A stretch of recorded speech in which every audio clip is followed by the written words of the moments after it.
Hello everyone. Today we are going to talk about inflation and why it is increasing month over month. Second thing, we are going to talk about global corporate tax and what other countries think about it. Third thing, we are going to talk about Biden's executive order and why he wants to break down big corporations. And the fourth thing, we are going to talk about supply chain disruption and how it is affecting the daily consumers. Lastly, I'll provide a detailed analysis with comparison and on how it affects the daily consumers and the general population. If you have come here for the truth, let me unveil that for you.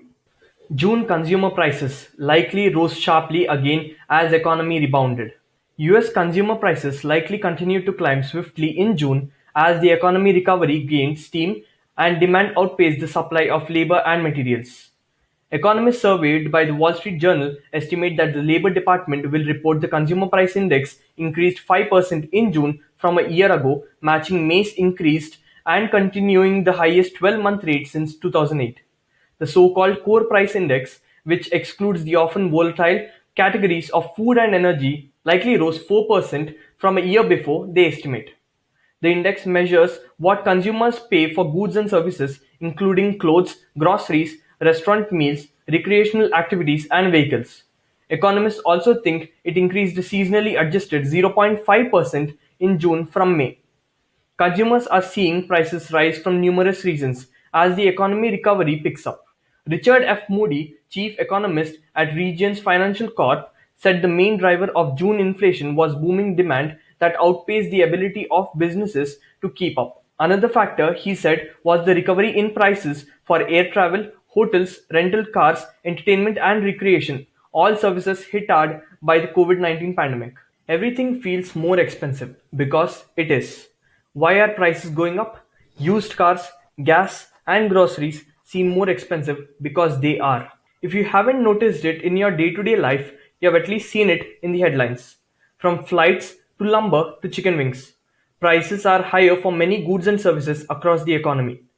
Some people are pointing to these and other price increases as sign that worrisome inflation is on the horizon, arguing that the situation could soon rival what happened in the United States in the 1970s, a period of stagflation, when US saw high inflation coupled with slow economic growth and high unemployment.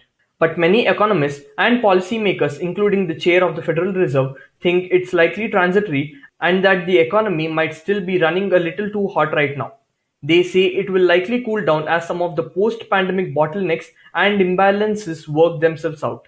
It looks like it's already starting to happen in lumber. It's also worth noting that last year we saw deflation in some areas of the economy, meaning prices went down, and so it makes sense that they would rebound. Prices went up by 0.6% in May alone. It's quite a break from recent history. In the years following the Great Recession, the question many economists have been asking themselves is why inflation was so low. What perhaps was more interesting than the top line number, though, is what's underneath it. Sometimes major price increase or decrease in one specific area can sort of throw the overall picture out of whack. Recently, one area is causing a stir. Used cars whose price went up 7.3% in May after going up 10% in April. Used car prices are now nearly up 30% since last year. If you take them out of the equation, the situation can look much different. To be sure, used cars aren't the only story. The prices of plenty items have crept up over the past year. Gas prices are up significantly over the past year due to a variety of factors including higher oil prices, a shortage of truck drivers, and a big increase in demand and people starting to drive and fly again. Now, if you look at this chart, prices for gasoline, fuel oil, used cars have increased significantly. Also, day-to-day items like electricity, physical services, new vehicles, fruits and vegetables, hospital services, food, and shelter have become even more costly. But the primary reason for gasoline and fuel oil to increase for such an extent is because of the V-shaped recovery. During the beginning of the pandemic, gas price went into negative territory. But because of this rebound, everyone are coming out and everyone needs gasoline to travel. That is why gas and fuel prices have skyrocketed to over 50%. Now, if you look at the price change for selected consumer goods, we see that used cars, strawberries, blueberries, furniture, olives, tampons, dog treats, rose wine, and a lot of things like milk, bread, nuts, coffee. all these prices have increased significantly. Now, one thing we know is this is because of the supply chain disruption. First thing you need to understand is that inflation is running very hot and it is increasing month over month. Because of this, the prices of consumer products are increasing very rapidly and it is becoming very expensive to purchase any goods and services. But what are the governments focusing on? A deal on global tax reform will be finalized very soon, German finance minister says. Taxation is under the spotlight this weekend as financial ministers and central bankers of the 20 most advanced economies in the world are gathering in Venice, Italy. Their aim is to hammer out a deal that will force big multinationals in the world to pay more taxes. Wopke Hoekstra, the Dutch finance minister, told CNBC that he is optimistic about a deal this weekend. So you need to understand that these corporations generally do not pay taxes.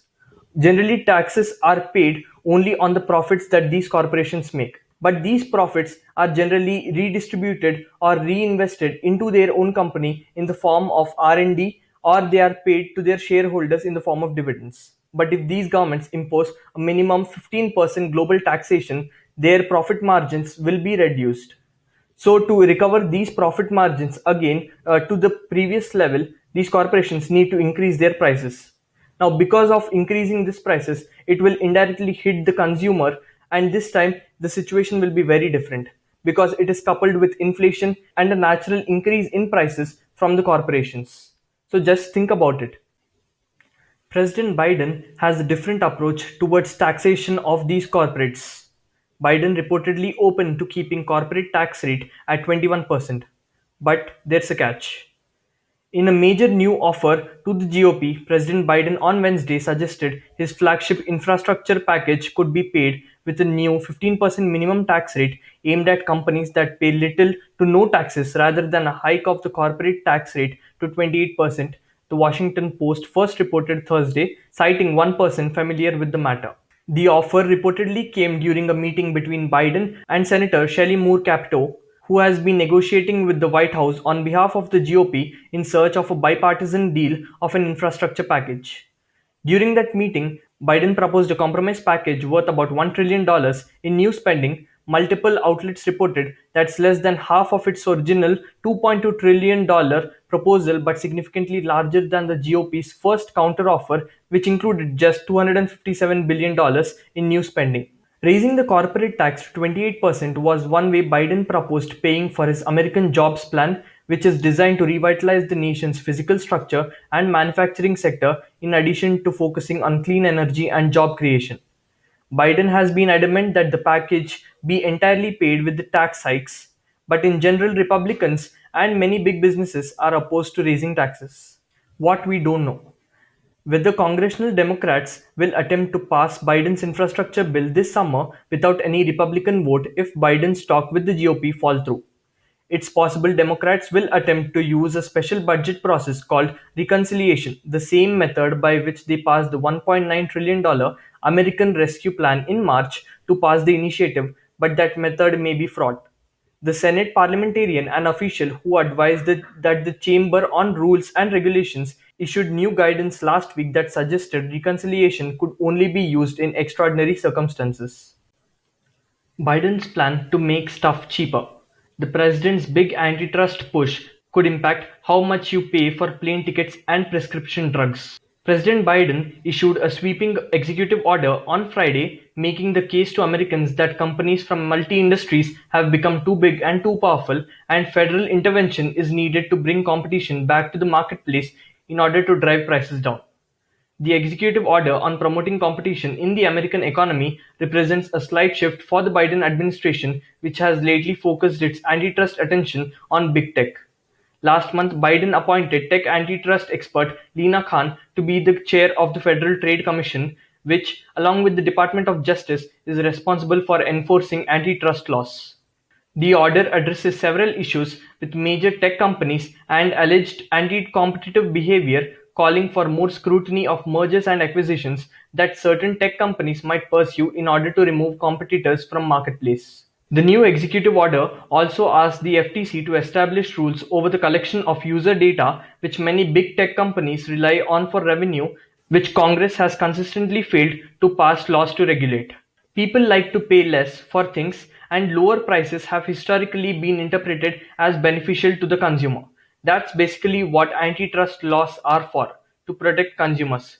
This is what President Biden has to say. So now Biden is rolling out a comprehensive executive order that, among other things, makes the case for how antitrust measures will save Americans money by promoting competition and driving down prices for everything from airline fees to hearing aids. The heart of American capitalism is a simple idea: open and fair competition, Biden said shortly before he signed the order.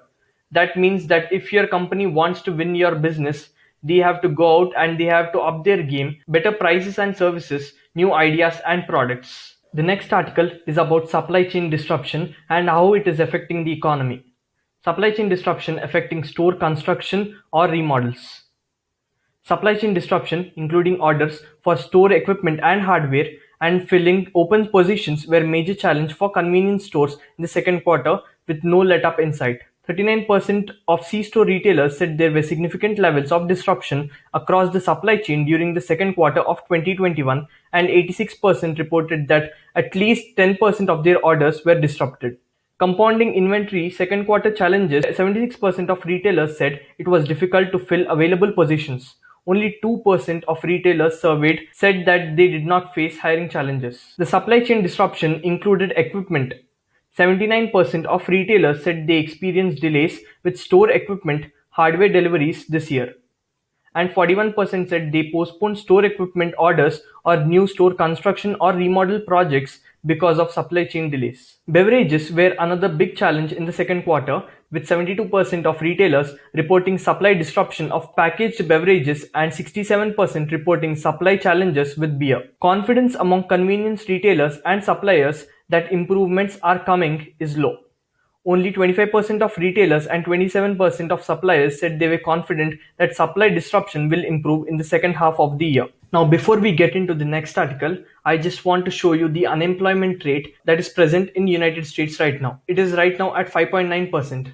Now, this data is coming directly from the Federal Reserve. Now, coming to this chart, this is the monthly household spending at an annualized rate. Now, we have seen that the unemployment rate was at 5.9%, which is generally larger than what is expected. But just see the monthly household expenditure, which is near the pre-pandemic level. So where are these people getting money from? This is a clear example of the disadvantage of the stimulus checks, where the American people are getting $300 worth of stimulus every month from the government tax free. Now, the second chart indicates consumers have been spending more on goods while spending on services has remained depressed. Consumers have spent more on used cars, furniture, and other goods because these American people have free cash which was given by the government. But restaurants, airlines, and medical expenses has remained depressed. The third chart here again shows planned residential construction projects and new orders of capital goods exceed their pre-pandemic trends. The first chart clearly showcases that there is a housing boom and house permits have increased more than the pre-pandemic trend. And in the second chart, it clearly showcases that many corporations have been buying more amount of equipment and capital goods to boost their productivity. The next chart shows total number of hours worked is below its pre-pandemic trend as employment remains millions of jobs short. Now you need to just understand that unemployment is at a higher level than the pre-pandemic trend, but the amount of money and expenditure spent by these people is near the pre-pandemic trend. It is just 0.2% lesser than the pre-pandemic trend. So you see this abnormality in the economy that is present right now. The next thing is job openings rate has been at a record high. So if these job opening rates are at a record high, then why aren't people being employed? Why is there an unemployment rate of 5.9%, which is higher than the general trend? So you need to just think about it, because people are not willing to go to work because they are getting free money if they sit at home because of these unemployment benefits. So this is a clear negligence from the American government because they are making their own population lazy. The next chart showcases businesses are holding less inventory than ever as a share of monthly sales. Now, if you see this, the inventory is very less because companies are in a state where they have no idea whether the economy will rebound or not, or it will shrink back to the pandemic level. So these companies do not want to take the risk of buying more inventory, and even though they have many job openings, they are not giving it to people. Lastly, I want all my viewers to connect the dots between the data that was presented in this video. Just remember, from inflation to corporate taxation to global taxation, everything is interlinked. Also, President Biden wants to create an economy where there is higher amount of competition, and he wants to provide opportunity for smaller businesses. I am not against smaller businesses, but just think about it. If the prices of raw material or the equipment is rising at the pace of this inflation, it is very difficult for small businesses to cope with the larger businesses. The reduction in prices is very difficult, as these smaller businesses cannot afford any loss. But these larger corporations have cash on hand and they have many assets, so they can take minimum loss and comfortably trade in the market. For instance, a company like Unilever can increase the prices of one type of good and reduce the price of another type of good. In this manner, they can reduce the amount of loss that they incur during the sales. But it is not possible for a smaller company to tackle in such a situation. But even though if they are flexible in their revenue, they incur huge amount of loss because their investment capital is much lesser than a big corporation.